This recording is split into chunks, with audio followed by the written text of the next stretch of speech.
Hi everyone, I'm Ben Wright, successful entrepreneur, corporate leader, and expert sales coach to some of the most talented people our amazing planet has to offer. You're listening to the Stronger Sales Team podcast, where we bring together and simplify the complex world of B2B sales management to help the millions of sales managers worldwide build, motivate, and keep together highly effective sales teams. Teams who grow revenue and make their businesses actual profits.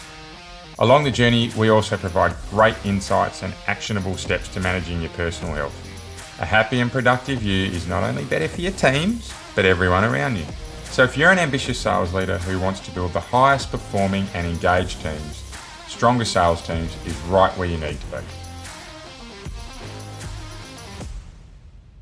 Welcome back to Stronger Sales Teams, the place where we provide real-world and practical advice to help you develop superpowered B2B sales teams. As we roll into the final episode of our sales process series, it's a great time for me to share a story about my recent experience selling a house. So I bought this house off a real estate agent or a realtor about 10 years ago. So over that 10-year period, after the purchase of the house, he spent a considerable amount of time keeping in touch with me. Once or twice a year, I'd receive a phone call, how are things going? Whenever I needed some advice just about generally what's happening in the property market or anything specific about our area or our region or even some valuations on our house, he was more than happy to provide that to me. So what did that mean when I went to selling my house again the next time? Well, it made the decision pretty easy. And of course, I went out and spoke to a few agents, but I had the depth of relationship here that I didn't have anything close to with anyone else. So for me, I called this a business friendship. He probably called it successful customer management. Perhaps I'm even a key account for him. But it made it so easy for me to make the decision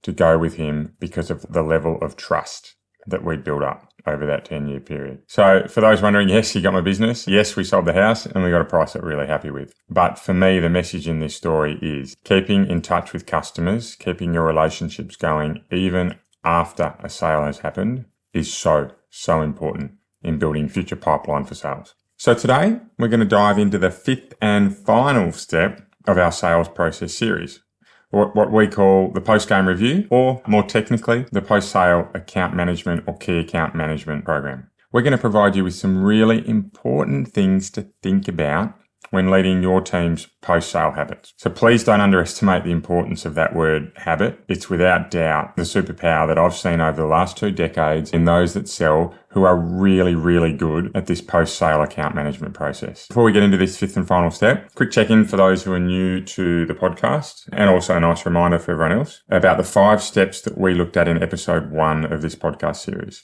So the 5 steps to a really effective sales process being lead generation, meet and greet and needs analysis that we rolled in together as one part of the process, presentation, close being the home run, and post-sale key account management or the post-game review that we're talking about today. So let's get into it. Today's going to be focused on 4 key initiatives that I'd really like you to consider implementing into your team's post-sales process. I love it when we can provide checklists and really chunky information, but these 4 initiatives, they're based off my experiences across hundreds and hundreds of salespeople and teams over the last 20 years. And they essentially summarize the best habits, behaviors, and systems that I've seen in my time. Okay, first and most important, brand.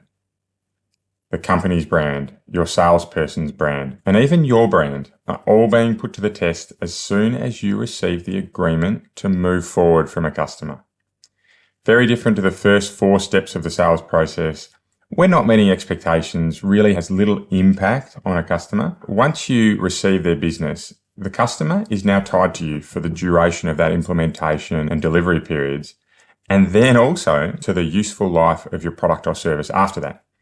So if you fail to deliver, so if you don't meet up to their expectations, then it's also their reputations and their money and at times, right, even their livelihoods that are on the line. And I know all of this, it's a little bit somber, right? But it's so important to have ingrained into our team's mind that they own some accountability for delivery, right? This doesn't mean they have to deliver the product, doesn't mean they have to do all the work for the operations or the delivery or the dispatch team, right? But it does mean they have to keep an active interest in what happens after the sale. So my advice is bet into the CRM contact points or bet into whatever program you're using, contact points for during the delivery period, right? So we want to hear salespeople making a call. Let's take a $25,000 USD dollar sale, right? And the salesperson's made it to the customer and then they've now done their handover process and it's in the hands of the delivery team. For me, I love to see when salespeople keep in touch. Week one, make sure the process is kicked off just before the delivery process or the implementation process starts, midway of the delivery or implementation process, and then again at the end. There, for me, there's 4 or 5 touch points in there that makes the salesperson just that little bit accountable to check in, but also really quickly will give us some information if things are going not so well, right? Because if they're not going well, you want to know as early as possible as a business before emotion starts to really rise. I love the saying, what gets measured gets done. You've heard that before. And this is a classic example of a habit that needs some system support to ensure it gets completed. For me, I always like to talk to sales leaders directly about this. Often the post-sale follow-up is an important but not an urgent task for us as sales leaders. So sometimes we need to continually be reminding ourselves as well of the obligations we have to our customers. Because a great post-sale process will lead to referrals. It will lead to a reduction in the number of leads that we need to generate and will make the rest of our job and the jobs of our teams far easier. And above all of that, we'll make sure the customer has a better process than without. So the second initiative is to make sure the flow of information through your business is seamless. There are great arguments to take the process flow away from the sales team immediately, right? Get them focused on the next deal and what they're good at doing. But the same in reverse. There's some really strong evidence that says that owning the early transfer process, right? So owning the early delivery piece and the communication of information will greatly increase the chances of customer experience. Let's look at when you'd be likely to roll a salesperson out of contact with a customer quickly versus having them hang around a little bit longer. And I will say before we get into this that regardless as to whether or not a salesperson rolls out of the delivery process early or late, it's still really important that post-completion, they're checking in with their customer and following them through for the period of time afterwards. Okay, so moving on quickly. The argument for having the sale being made, contracts in, POs in, whatever your form of acceptance is, works really well for simple, low-value, repetitive sales. So the example here would be everyday machinery like printers, standardized SaaS software, and consumables, right? Most of these types of sales are very much cookie cutter. You can make the sale and then move on without needing to be concerned about too much complexity in delivery. That said, for this to work, your business needs to have really good systems, really strong transfer of knowledge processes that happen between the sales department and the delivery or the operations department. And even more importantly, if it's not a cookie cutter delivery method, then this approach can really quickly result in a pretty slippery slope for customer satisfaction. So moving on quickly from a sales process, simple, low value, repetitive sales. Staying involved. This is without doubt where I get asked the most questions from sales leaders. When do I keep my salespeople involved until? So typically, I'm recommending and have seen very successfully applied across many of the B2B businesses that I've worked with, that larger projects, bespoke deals with long sales cycles, or even key account businesses where delivery isn't quite linear, and that includes a high profile customer as well, is the time when salespeople want to be staying involved just a little bit longer. So the transfer of information is really critical here, and it simply can't be underplayed, right? The best teams that I've seen be successful in bespoke delivery have consistently exhibited some really similar traits. So for those businesses, if you as a sales leader want to be keeping your sales team involved just that little bit longer in terms of the delivery, here's the stuff you need to tick off. Number one, data hygiene. This is placed at an absolute premium in this type of project because it's really important that we're not allowing the sales teams to free form into the delivery phase.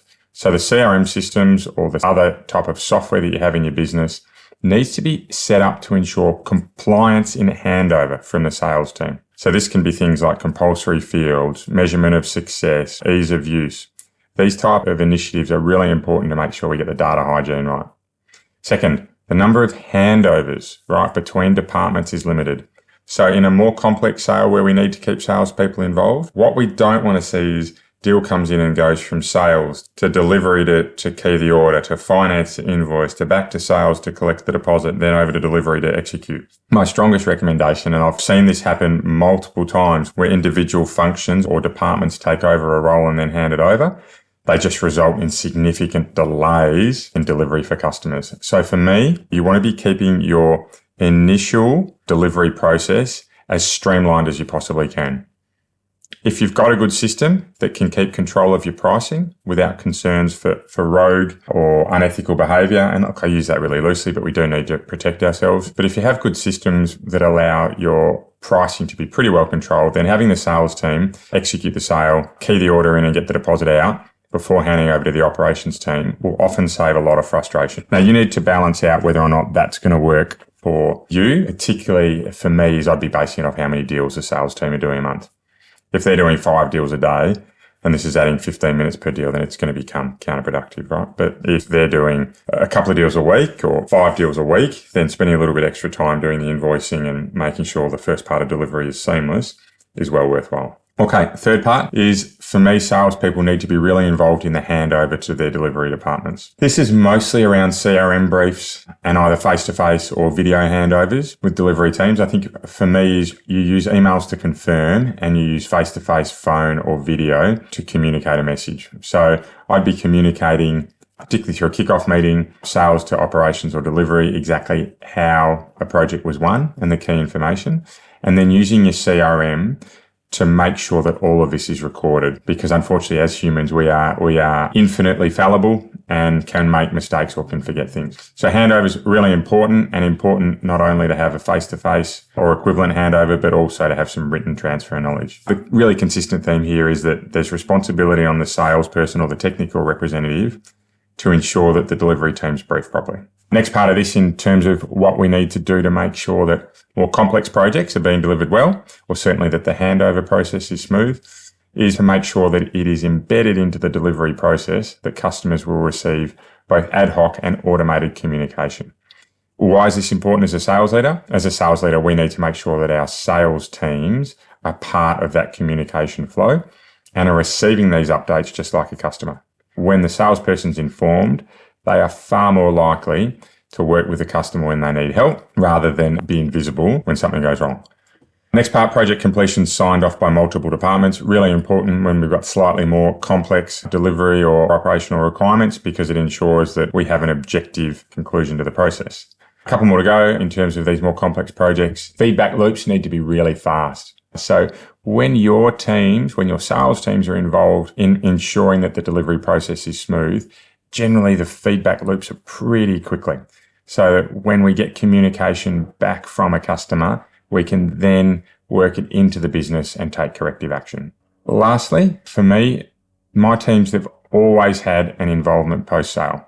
So regardless of deal size. So I love seeing a balance between effective resourcing and customer satisfaction be worked through between sales and delivery leaders. For me, I've always used a rule of thumb that's based on the number of hours that an average deal takes to close. So look, if you don't know the average number of hours that go into every deal that you close, worth working out, because it's a great way to manage your salespeople's time. But let's use an example that if a sale takes 10 hours for one of your people to work through, I generally will allow 20% of that time for project involvement post-award, right? So in this instance, it'd be 2 hours. But for a sale that takes 1 hour in total, it'd be 12 minutes, or we round down to 10 minutes, right? And so on.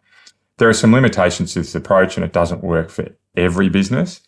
But when we're allowing time as part of our sales process to actually be following up, like I said earlier, it's so significant in ensuring the customer's happy.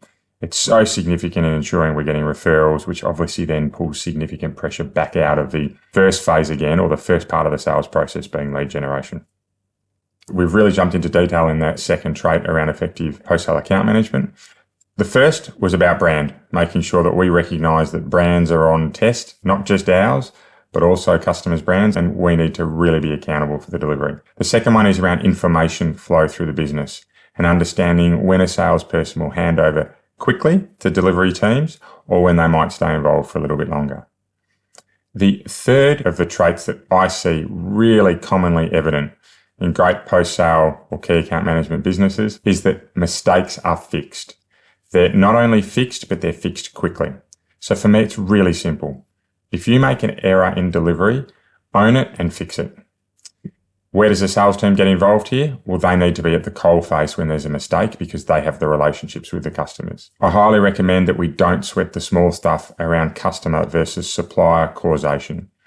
Generally, again, the businesses that I see who are able to deliver their commitments and keep their promises and excel in this area, they generally give the benefit of the doubt for small, kind of 1 to 3%, even up to 5% of project revenue issues, and then work with open and really rapid communication on larger issues. So for me, I've seen projects like serious projects where we've seen serious damage, property damage, lost production time to the customer, and significant delays still result in effective long-term relationships because the supplier really quickly fixed the issue. So for many business leaders and owners dealing with companies who, whilst they're not perfect, right, but can be relied on to deliver projects thinking of them as the customer, so it's a strategic relationship rather than a transactional relationship, these relationships are really highly valued. For sales teams, it's really important that they're at the coalface, which I mentioned a minute ago, when these issues arise, right? They have the relationship. So if a problem comes up, let's get them out there, employ them to work and mitigate any of the concerns or navigate through those that can't be mitigated, right? It's really difficult to do. Salespeople hate having to front up to a customer when they've got an issue, but so important because they have the power in the relationship to be able to solve these. All right, last but not least, number 4 is all around meeting with customers when the job is done. So important. If you're in a business model where you're not meeting face-to-face, then virtual's, of course, absolutely fine. The important part here is that we are receiving confirmation with the customer that the job's completed to their satisfaction. So why is this so important? Well, there's a few things that I'd be aiming for in your role as a sales leader. I'd be aiming to get a few things out of these meetings. First one's feedback. What can we do better? What were we really good at, right? When we can get this feedback straight from the customer's mouth, we can often make consistent and rapid change into our business. Next one's saying thank you. So giving a small gift, being in touch with the customer to say you're important to me, really, really critical in building future business, but also making the customer feel good about their purchase. Now, given your deal size or your average sale size, then clearly you need to work out whether or not a gift is appropriate. However, if it's within your budgetary constraints, I'd always recommend something small to say thank you for the customer. Next part around meeting with your customers once the job's done, asking for referrals. It is the most powerful lead generation tool that we can ever advocate for. The best businesses, again, that I see here in asking referrals have it systemized through their CRMs and they measure success and completion to referral selling. At this point, I'll go back to my analogy at the start of the episode. Right, keeping in touch long into the future. Of course, it's industry dependent on whether or not you're revisiting customers for future sales, but keeping in touch regardless, if for nothing more than referrals, can absolutely pay dividends for salespeople down the track. Okay, so there were 4 recommendations on really effective post-game management or key account management, right? So number 1, brand. Understanding that not just our brand, but our company's brand and our salespeople's brand and even our customers' brand is on trial, so we need to be accountable for delivery. Number 2, seamless information flow through businesses and understanding when we'd like salespeople to be involved for a significant part or a small part of the delivery versus when we get them to move on quite quickly from once the sale is made. Thirdly, fixing mistakes, own it, fix it, and do it as quickly as you can. And then last but not least, making sure we're meeting with customers in whatever form is most relevantly used for our business, but meeting with customers to make sure that we're checking in that the job's well done, right? And then super powerful, clearly, for referrals down the track. Okay, time to take a breath. Wow, have we covered some information over the last 5 weeks? That has been a jam-packed series, probably one of the more jam-packed series of anything that I work with sales leaders on, but very much about how to build a first-class sales process that our teams will engage with. I love keeping this podcast really action-focused so that my listeners can take chunky and tangible action items, but sometimes we do move pretty fast. So if we have, please jump onto the show notes to process our recommendations to download the information, Or better still, you're very welcome to book in a discovery call with me and I can help you specifically. Best way to get in contact with me is at Stronger Sales Team in Instagram or LinkedIn. And I do get across all of my connections made into the business, so expect to hear from me directly. For those who do want to dive deeper though, the free how-to guide for creating a sales process is now launched. So it's out there. DM the sales process at Stronger Sales Team on Instagram or on LinkedIn, and I'll get you onto the mailing list and get that out to you, right? I love getting a level of information over and above these podcasts out, right? Because I'm here to help you build the best possible sales teams you can. Last but not least on this, jump back to episode 1 if there's anything you're not certain about. That really is a great spot to be starting off in your creation or reinvention of a sales process. Right, today's health and fitness tip. We're going to round out the theme around being active while at work today with one that flows from the phrase dress to impress, although it's not in the manner you'd expect. Whilst it's not possible all the time for salespeople who are customer facing to do this, whenever you get the chance, turn up to work in clothing that encourages moving around. It will literally encourage you to move around during the day. And by that, I mean a comfortable pair of shoes or a polo top or anything with a little bit of breathability that won't have you sweating after 6 to 8 steps. It's a very small bit of advice that can make all the difference in your mentality, right? When you are in clothes that you know are a level of, or will tolerate a level of active wear, then you just tend to be that little bit more active yourself. Right, up next, we're looking at sales methodologies. So that's a quick dive into what's commonly used and how you can pick the most appropriate one for your teams. We don't have a big whole series on sales methodologies, as I think the sales process is just so much more important, but expect to see that same time next week. And then until next time, keep living in a world of possibility and you'll be amazed by what you can achieve.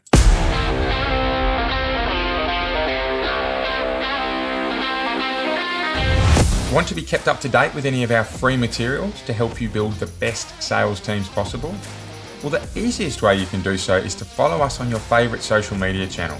We're at Stronger Sales Teams on most of them, and if you DM us Stronger, we'll send you right back some great resources to help you build your superpowered sales team. If you'd like a little more help, please get in touch directly and book a free discovery call with me. I run a limited number of these sessions and they're free for my podcast listeners. I'd love to help you out. Until then, see you next week for another podcast of Stronger Sales Teams.